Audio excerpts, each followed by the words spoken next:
ഞങ്ങൾ നിങ്ങളെ കാണാൻ വരികയായിരുന്നു. അങ്ങ് യാത്രയാവുകയാണോ? അതെ, ഇവിടെ നിന്നും യാത്രയാവാതെ വയ്യ. അങ്ങയുടെ ഹിതം ഞങ്ങൾക്ക് വേദസാരമാണ്. അങ്ങ് പുറപ്പെട്ടുകൊള്ളുക. മനസ്സോടെയല്ലെങ്കിലും ഞങ്ങൾ അങ്ങയെ യാത്രയാക്കാം.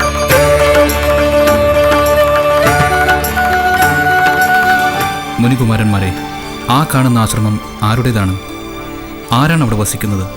മഹാതപസ്വിയായ അത്രി മഹർഷിയും ഭാര്യ അനസൂയയും വസിക്കുകയാണ് അവിടെ. കേട്ടിട്ടില്ലേ അത്രി മഹർഷിയെക്കുറിച്ച്? ബ്രഹ്മാവിൻ്റെ മാനസപുത്രന്മാരിൽ ഒരാളാണ് അദ്ദേഹം.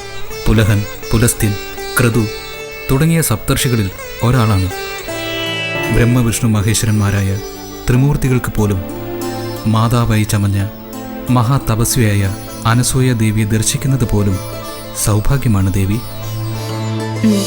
ദേവശില്പിയായ വിശ്വകർമാവ് നിർമ്മിച്ച കർണാഭരണങ്ങളാണിത്.